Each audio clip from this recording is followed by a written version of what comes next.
This week on The Right Side, the U.S. tariffs Canadian softwood. Jason Kenney wins the UCP race and the social media narrative.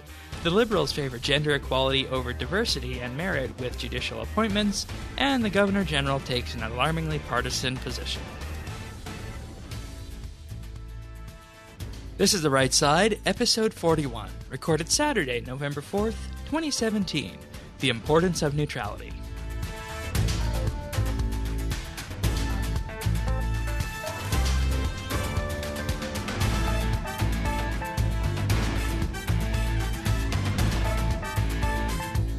Hello, everybody, and welcome to another episode of The Right Side. Patrick and I are back. It is now November. Welcome back. Yep, it's good to see everyone's still here after Halloween, and it's been a very, very busy news week this week. Lots to talk about, eh? Yeah, and very spooky for some people, too, I think, based on some of the reactions we're seeing with very little actual substantive actions, just reactions without the actions. I don't know what you'd call that, but we'll get to that in just a little bit. It's always amusing when that happens. Indeed. But anyways, we are here, of course, to give you guys the right side of the news. BC, Canada, Alberta. We're going to cut through the bias and sensationalism that you hear in the mainstream media and also talk about the stories that don't get talked about all that often. So we can find more in show notes as we're going along at rightsidenews.ca if you want to follow along. That's a good thing to do. But anyways, I believe you're going to start us off with BC. Yeah, and it's been a very busy news week in BC. There's been a few topics that I could have talked about this week on the show. Amazon just announced yesterday that it will be expanding its Vancouver operations and adding 1,000 new tech jobs, which is going to boost the economy of BC quite a bit. And the NDP also announced that they're following through on a campaign promise to end medical service plan premiums just before the next election. So that will have a lot of political ramifications heading into the next election cycle. It's a huge revenue gathering device. Indeed, it's also something that has been talked about for quite a few years, and something that the NDP has been promised that they were going to get rid of for quite a while now. But however, there's something even more that's even bigger than that, and that's it doesn't even just relate to BC, but Canada as a whole. And that's that the U.S. Commerce Department announced Thursday that most Canadian producers will pay higher duties on Canadian softwood, and that's going to be a combined countervailing and anti-dumping rate averaging 20.83% on softwood lumber shipments to the U.S. And certain forestry companies will pay higher than that rate, while others were able to negotiate lower rates.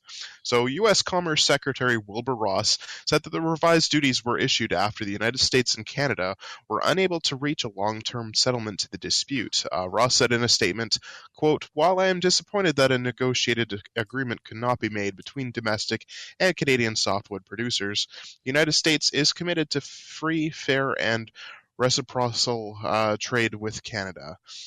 This decision is based on a full and unbiased review of the facts in an open and transparent process that defends American workers and businesses from unfair trade practices." So in response to that decision, BC Premier John Horgan blamed the American lumber industry, saying that a few greedy lumber barons lobbied for the duties to drive up prices at the expense of American consumers who need the wood to build or renovate homes. He said, quote, "It's unfair, it's unjust, and it's a typical pattern by a small group of industry advocates in the United States that are cutting off their nose to spite their face. The U.S. consumer is the one that will ultimately pay the price for these tariffs. They need our product. It's a quality product, and we will continue to defend our interests. We will prevail. We have prevailed time after time, and we will prevail again." The Trudeau government responded by saying that it will continue to defend Canadian lumber industry against protectionist trade measures, including possibly turning to litigation. Time for defense is over. Exactly. The time to defend Canadian lumber industry was before this decision came about. So the tariffs are lower than what the preliminary tariffs were issued back in January, but those were as high as 31% in total. But they are still, quote, unwarranted and completely without merit, says Susan Yurkovich, who is the president of the BC Lumber Trade Council, the province's key trade lobbying group. Yurkovich characterized the dispute as the U.S. industry using trade tools to limit Canadian access to the U.S. market, which helps keep prices high to their benefit but to the detriment of the U.S. consumers. In 2016, Yurkovich said that there was a significant deficit between what the U.S. lumber industry produced and what the construction market consumed, which he argued shows that there is a need for the Canadian imports. And with U.S. housing construction projected to increase, Yurkovich said that there is plenty of room for U.S. producers to increase their milling capacity. So the argument that their producers are being injured by Canadian practices is ridiculous. That makes sense. Quote, they have never made more money in the last 30 years. Never. So this is something that's been going on for quite some time now, and there's been quite a bit of give and take when it comes to softwood disputes in between Canada and the United States. But it appears in the since the most recent election of both Trudeau and Trump, there's been a lot more of a U.S. protectionist trade policy and a lot more America first when it comes down to it. And it's been making it very difficult for Canada to try and negotiate with them. Especially as we talked about on previous episodes, that their focus on NAFTA was on issues that the U.S. really just doesn't care about. And in a sense, they're almost arguing for policies that really wouldn't help Canada a great deal either. Yeah, and that is the key point here.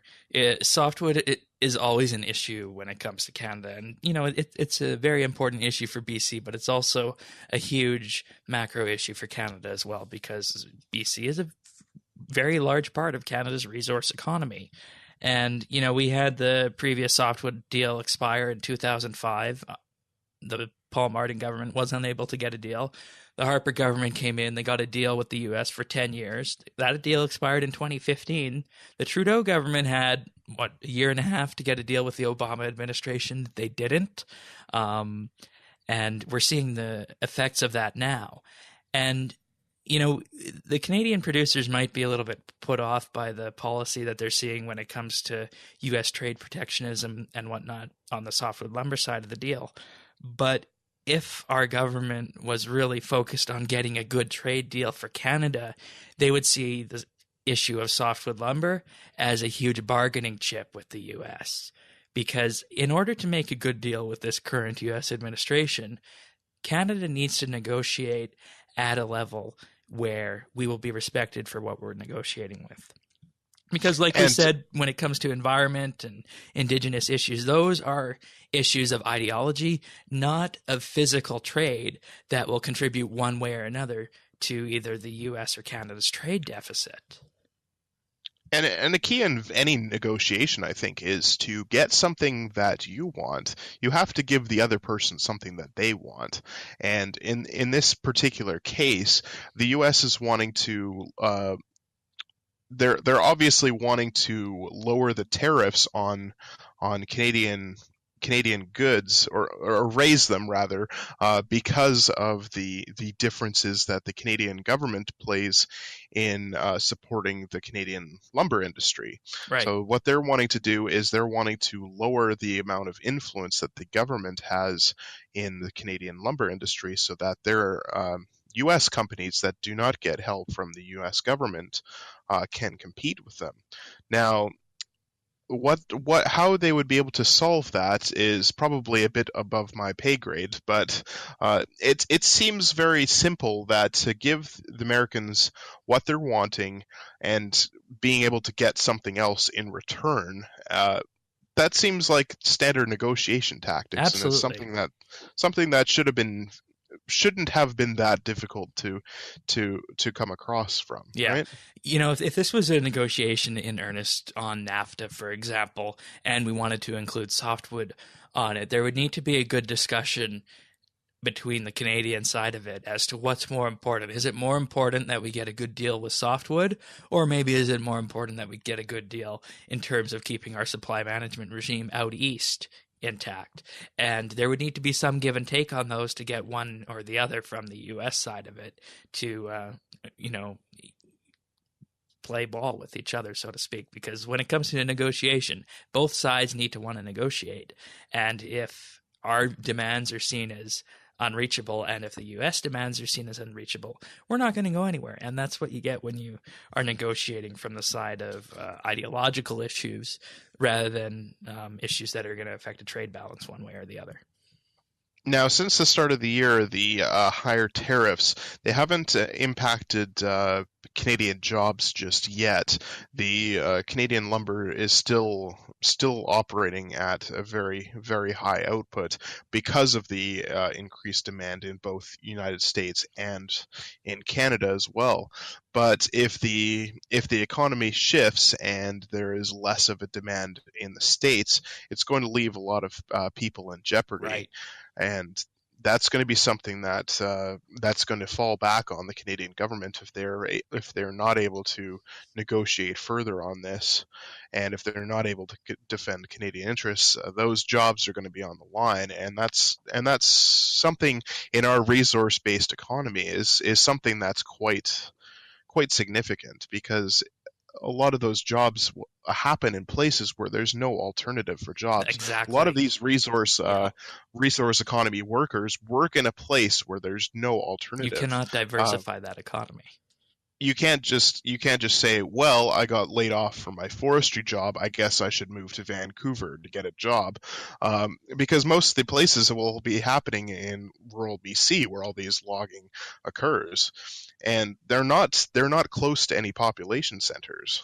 And this is also a case across Canada as well. I know that there's very big forestry companies that are based out of Alberta that aren't anywhere near Edmonton and Calgary. The ones in Quebec are outside of the population centers there, and in the Maritimes as well. They're not really close to any of the major capital cities. So it's something that's really significant and something that the Canadian government will have to take into account. Yeah. And I mean, I also saw some reporting this week that the government could take it into account by looking to Asia and the Trans Pacific Partnership, or TPP. But that deal is just getting off the ground. That's not going to be done nearly in time to solve any of these issues if softwood is not resolved. So there's Hmm. some more issues with the media right there. But it'll be very interesting to watch. And like I said, this could play a major plank in NAFTA negotiations and could play to us getting a very good deal with NAFTA, or if something unfortunate happens with NAFTA and it disappears, getting a really good bilateral trade deal with the US. So it's a good bargaining chip. Indeed. All right, so moving to Alberta right now. Last Saturday on October 28th, Jason Kenney won the leadership of the United Conservative Party here in Alberta. He won with 61.2% of the vote on the first ballot. Brian Jean came in second with 31.5% of the vote, and Doug Schweitzer came in third with 7.3% of the vote. In total, over 58,000 members voted in this first leadership election of the United Conservative Party. And also, before giving his acceptance speech, Jason Kenney did invite both Brian Jean and Doug Schweitzer on the stage, highlighting the United Conservative Party and that the fact, we have three very different visions for the party here. Jason Kenney prevailed, but at the end, it is still the United Conservative Party. So, following this, right away on Sunday, Jason Kenney announced that he would be running in a by election to get a seat in the legislature. He picked the riding of Calgary Lougheed, and that's currently held by MLA Dave Rodney. He did announce his intention to retire, vacating the seat for a by election to be held. Dave Rodney was first elected in 2004 and was one of the 10 PC MLAs to survive the NDP election in Calgary back in 2015. UCP news continued this week on Monday with the leadership team being unveiled, and it included Jason Nixon as leader of the opposition in the legislature and opposition House leader until Jason Kenney can secure a seat in that by-election, and Leela Aheer was also named deputy leader of the United Conservative Party. There were questions at the time as to why Brian Jean wasn't appointed to a significant position in the leadership team, but later in the week it was revealed that Brian Jean wants to take some more personal time when he spoke to reporters, because he basically said that since 2015, winning the leadership of the Wild Rose Party and the Fort McMurray wildfires in 2016, he really hasn't had any personal time, of course, relating to the death of his son or the fact his house burnt down in the Fort McMurray fire. And he said his lot is still vacant. He hasn't done anything regarding a plan to rebuild. So he's going to spend some time doing that and focus in on the constituencies of Fort McMurray. It should also be noted that Leela Aheer was one of Brian Jean's earliest supporters in the leadership race. So it's a very smart strategic move for Jason Kenney to choose Leela Aheer as deputy leader for the party, because that gives good representation to the Brian Jean side of the party and the former Wild Rose side of the party, which I think has precedent given the fact that in 2003, when the Conservative Party of Canada was formed, Stephen Harper, of course, named Peter MacKay deputy leader, who previously was the leader of the federal Progressive Conservatives. So I think that was a very smart move on Jason Kenney's part. This week, we also had a series of attacks by the government and counterattacks by the UCP. So, there's no question so far that the 2019 election campaign has already begun.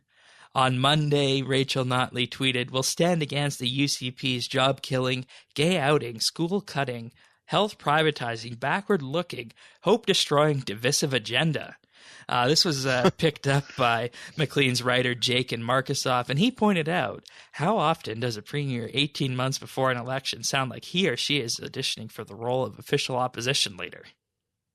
Which is a very interesting quote when you think about it, because the UCP hasn't put out any policy yet, and it should be, at this point, the government who is driving the agenda. But he does have a point that Rachel Notley did sound like opposition leader there, for just a little bit. Mm-hmm. And it's setting the tone for what the current weeks and months are going to be by. And this is even before Jason Kenney had a chance to get into the legislature. And you can see it's already kind of shifted the dynamic in the governing party. And you can already tell that it's going to be a very bitter election campaign. Yeah, a very bitter 18 months, because the campaign has practically started with this exchange, I think. So This continued through the week. The government tabled legislation that would prevent schools from outing students who join a GSA or Gay Straight Alliance. Their feeling is that this is a necessary and proactive step, since Jason Kenney said during the campaign that unless there's an obvious threat to a child's well-being, parents should have the right to be informed of what their child is up to at school. And that is the effective nature of what Jason Kenney said. This has, of course, been distorted by the NDP and the mainstream media to basically say that Jason Kenney wanted to out students if they joined a Gay Straight Alliance. But what was actually said about this was that Jason Kenney feels that the decision should ultimately remain with the teacher as to whether or not the parents are informed. And obviously, if there is known to be a threat at home, the school would not do that. That is already enshrined in existing legislation in Alberta, and I think we've talked about that before here on the right side. So, we'll have to see what happens in the coming week and how the UCP votes on this, but the UCP hasn't put out an official policy or stance on this bill that was tabled. But based on what was said here, it doesn't really feel like an opposition. It kind of feels like the exact same stance that the government has, given that the fact Jason Kenney said that the teacher should be the one that ultimately decides if that parent is notified. So it's an obvious attempt here by the NDP to turn the channel to social issues, which I think is something they want to campaign on and they feel they can win on. But in the 72 hours following this, they're having a difficult time making this happen, because obviously the UCP didn't jump on it the way that they were hoping to, and the media was hoping they would, and outright, I guess, would be opposition to this bill. And that was really interesting that we didn't see that. And I think that is, once again, a very smart strategic play by this new party and new leader, Jason Kenney.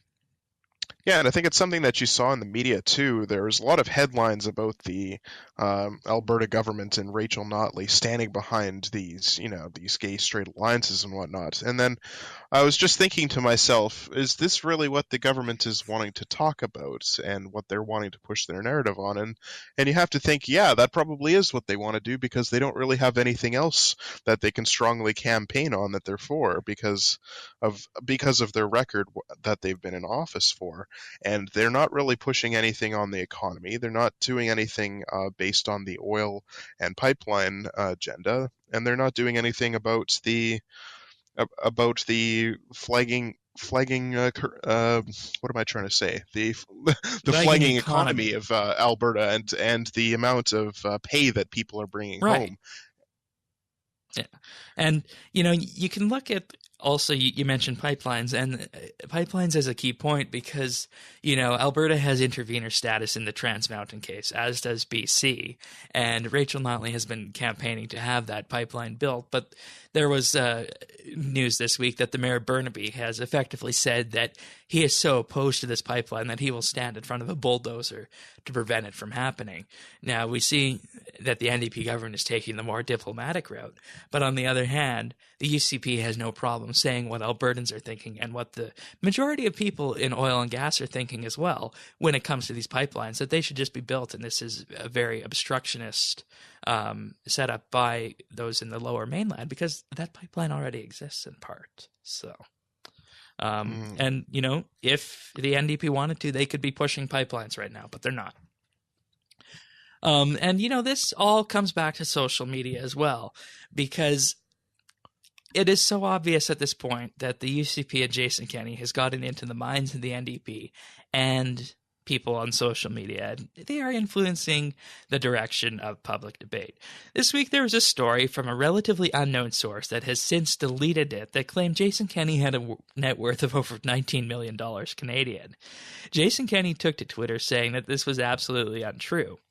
What we do know is that Jason Kenney has a modest condo in Calgary, used his own truck for the United Alberta campaign, and did not take a pension from his years as federal MP because when he signed up as a Reform Party MP in the 1990s, this is something that they were staunchly against. And you guys might recall that Prime Minister Stephen Harper even didn't take his pension after being Prime Minister.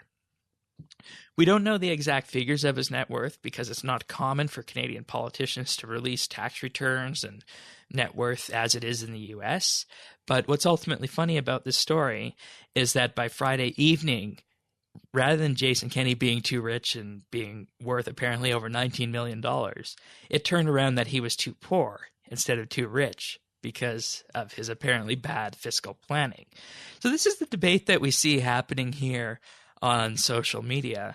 And what was a really interesting side effect of it is that Jason Kenney was in there engaging with these people. And this could very well be unlike anything we've seen from a Canadian politician in terms of social media use working their way up to an election. So this is going to be a very interesting thing to watch from social media.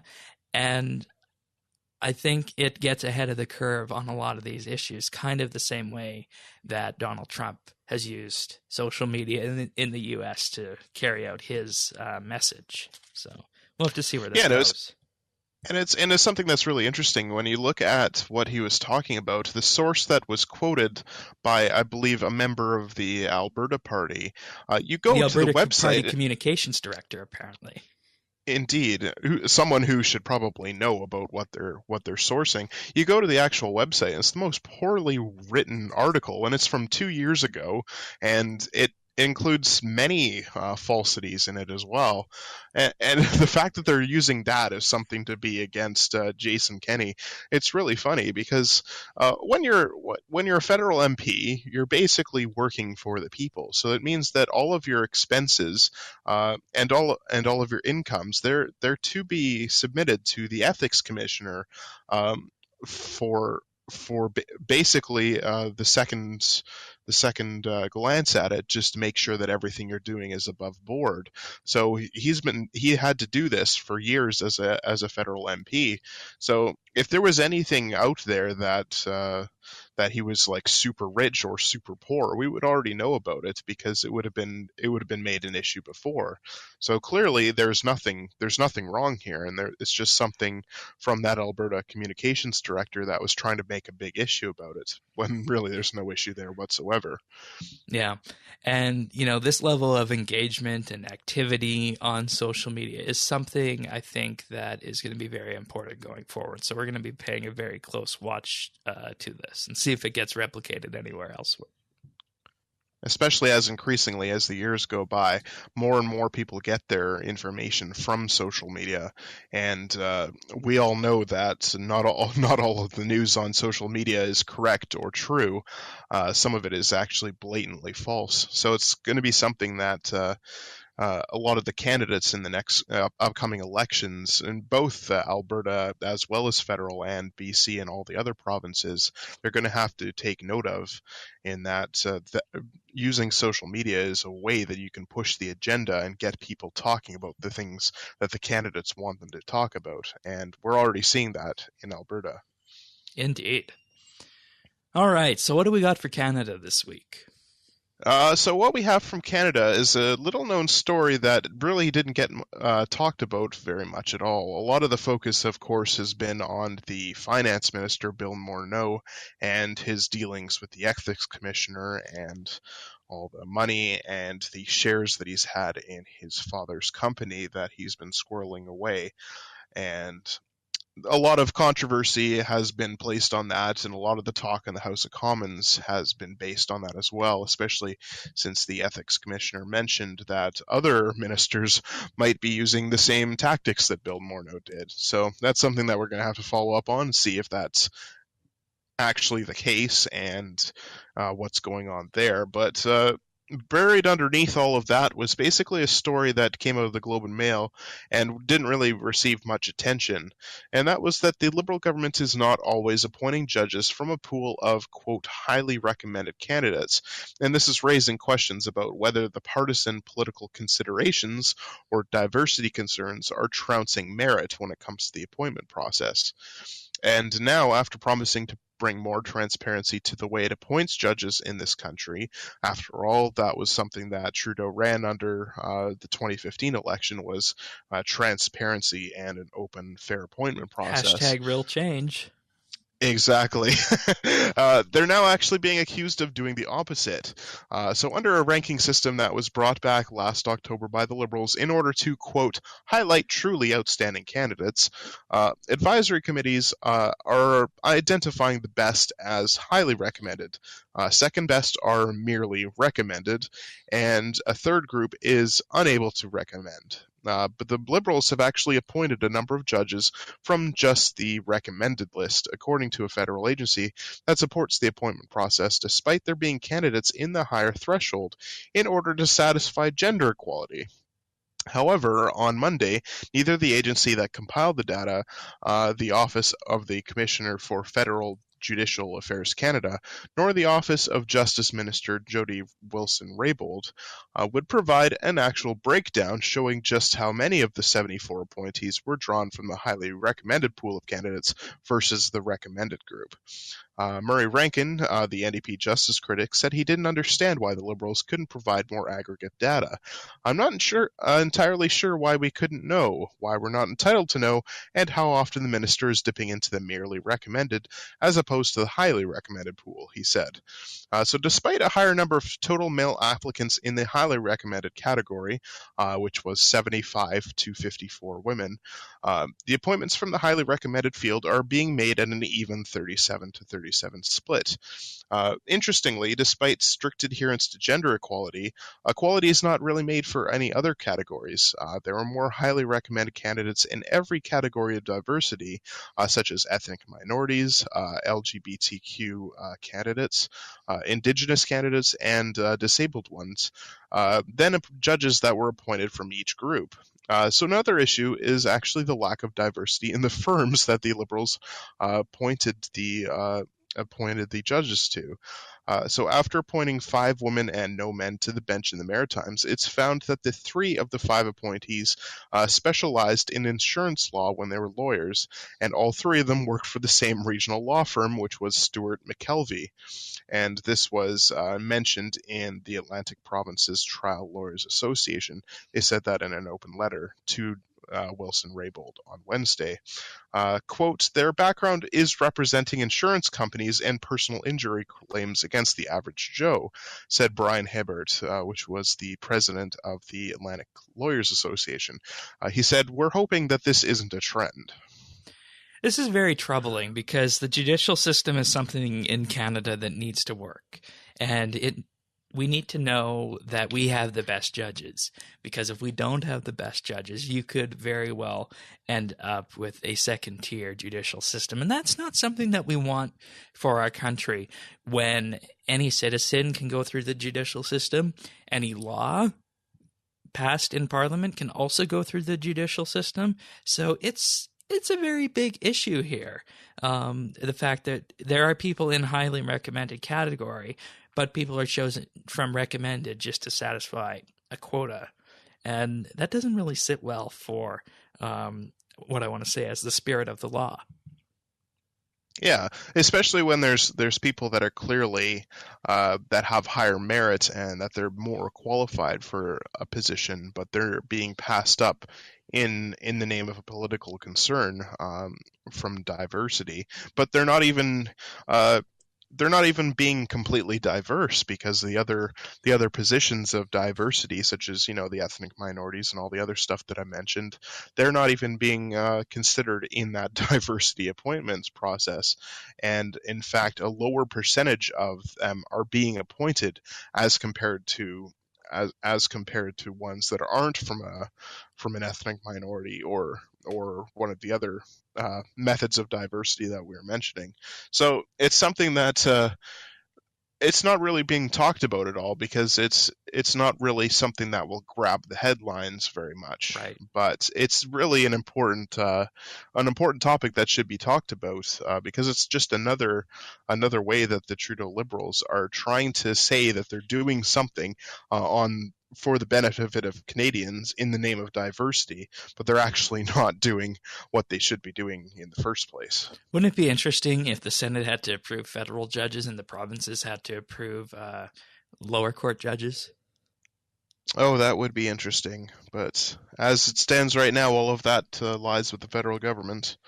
Now, all right. Well, we'll have to see what happens with this, but when you have a category that's highly recommended and you're talking about the legal system, the judicial system in Canada, that is definitely something that you would think that they would want to pull from. But I guess recommended are just fine. So we'll have to see where this goes. Indeed. So our next segment is, of course, the firing line. And this one deals with something that is very, very important to the fabric of Canadian democracy, and that is the Governor General. So the headline here from Rex Murphy in the National Post is, Governor General appoints herself umpire of questions of faith and science. So this past Wednesday, Governor General Julie Payette was giving a speech at the annual convention of the Canadian Science Policy Centre. And as we all know, Julie Payette is a former astronaut and has had a very successful academic and professional career in the sciences. In this speech, she questioned how it could be possible that people still believed in, quote, divine intervention, that life could have been created out of nothing, or that personality can be defined by astrology. She also put a firm hand down in stating that she feels there's no way that, quote, there's any debate left about whether climate change is real or that is caused by people. So on the surface, it may seem that there's no problem with this. She is, after all, a representative of Canada. What must be known, though, is that she is far more than a representative of Canada. Governor General Payette is the Queen's representative in Canada. Her full title is Her Excellency the Right Honourable Julie Payette. The Governor General has been a politically neutral position since its creation when Canada became a country. This goes for effectively the same as the monarchy in England. We have to go back to the English Civil War in the mid-1600s to see a monarchy that pushed a political goal. Suffice to say, what the Governor General did here broke years and years of precedence and tradition in Canada. Queen Elizabeth II is our official head of state, and being the Queen's representative in Canada, the Governor General is technically exercising the power of the monarchy in Canada. This has a huge executive, legislative, and judicial impact, kind of what we were just talking about in the previous story from the judicial sense. The Governor General appoints the Prime Minister's recommendations of ministers, senators, and Supreme Court judges. The Governor General also appoints the Lieutenant Governors of all of the provinces. The Governor General also exacts control over Parliament. She undertakes duties such as convening Parliament, presenting the speech from the throne, granting royal assent to bills, that is, effectively making them the law of the land, and perhaps most importantly, proroguing and dissolving Parliament. Prorogation refers to a parliamentary reset where bills that are on the table die and Parliament can be reconvened at a later date. Former Prime Minister Stephen Harper used this tool numerous times during his minority government. Along with dissolving Parliament comes the role of assigning and appointing the Prime Minister in the event that the current Prime Minister were to lose the confidence of the House, which we saw happen in BC this past summer. John Horgan was appointed by the Lieutenant Governor of BC. Indeed.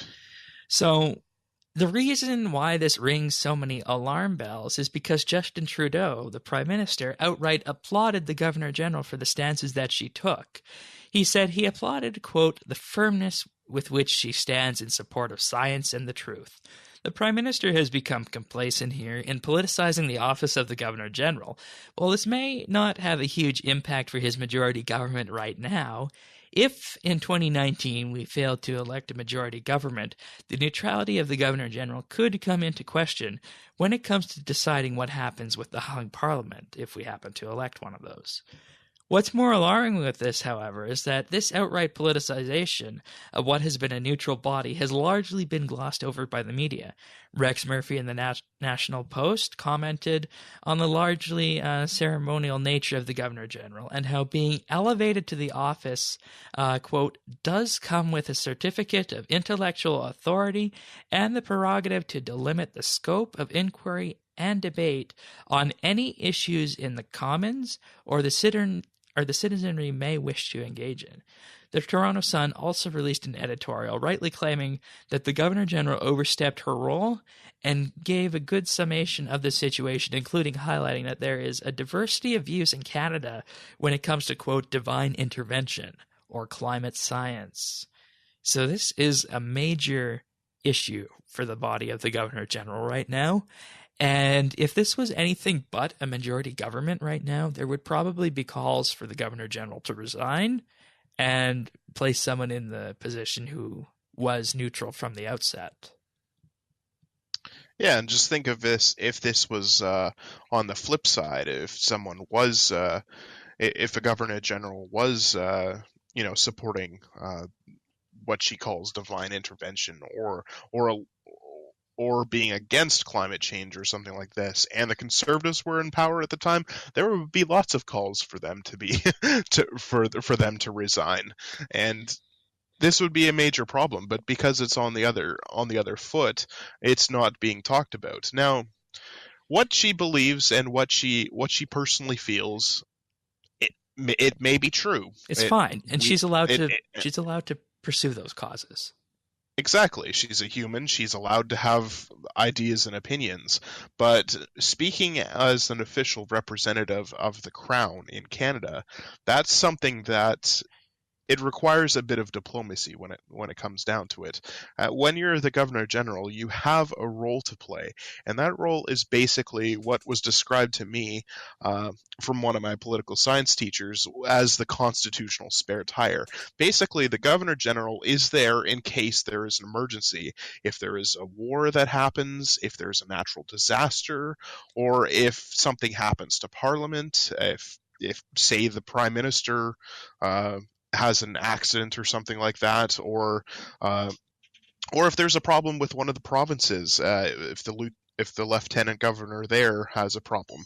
The governor general is basically there to step in case of an emergency.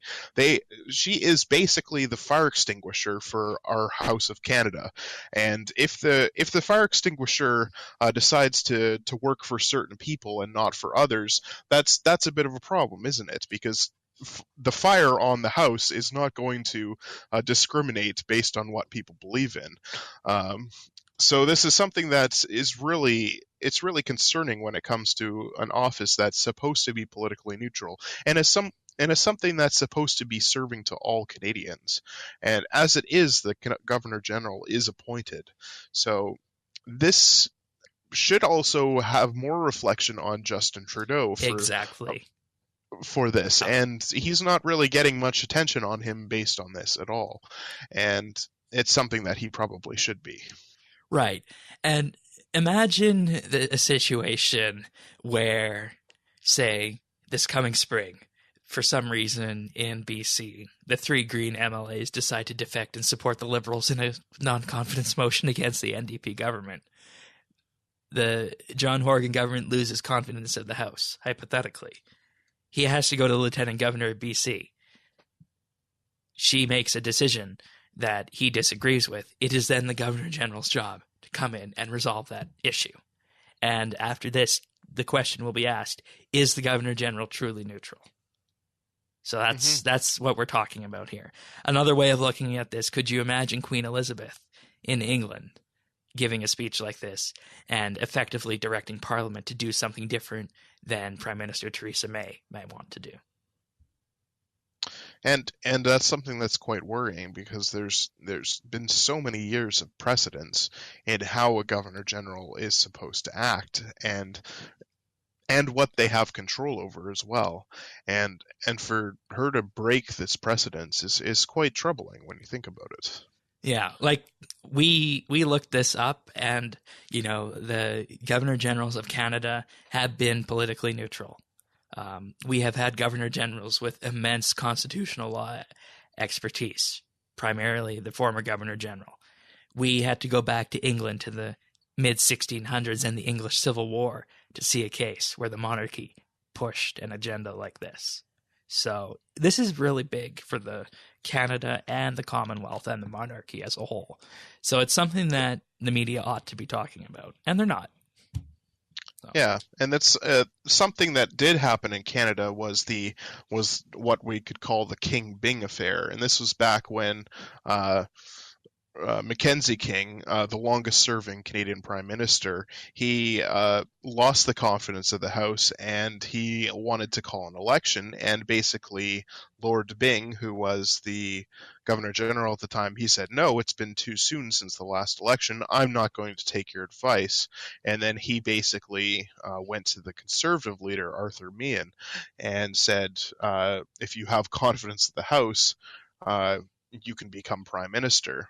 And that was something that was very unprecedented in Canada at the time, because it was the Governor General taking direct control of of Parliament, basically, and directing how it went. And what happened of that was basically Mackenzie King very rightly campaigned on the fact that the unelected Governor General was meddling in Canadian politics, and he then was able to win the next election by an overwhelming majority, and Lord Byng had to resign. So that's a bit of a history lesson. The last time this happened, it was a big deal, and it was the 1930s, I believe, right? Yeah, that was 1926, so Okay. it's almost 100 years ago or so. But we're seeing something that could happen very similarly here, and it was something that I know that Michaëlle Jean, when she was Governor General under the Harper minority governments, when he wanted to prorogue Parliament, and there was a lot of calls to have an election instead. This was during the when the Liberals, NDP, and Bloc wanted to form a coalition deal around the 2008 financial crisis. Indeed, and that was a case where the Governor General had to tread very lightly, and it basically, as I said, acted as the constitutional spare tire.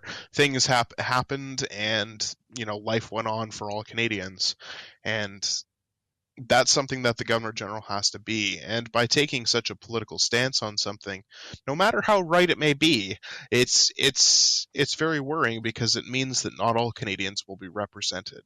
Right. And, it all comes down to the 2019 election. And if that results in a hung parliament, there's going to be serious questions to be asked. So. Mm-hmm. And I think that leads us nicely into our word of the week. So what do you got for us this week?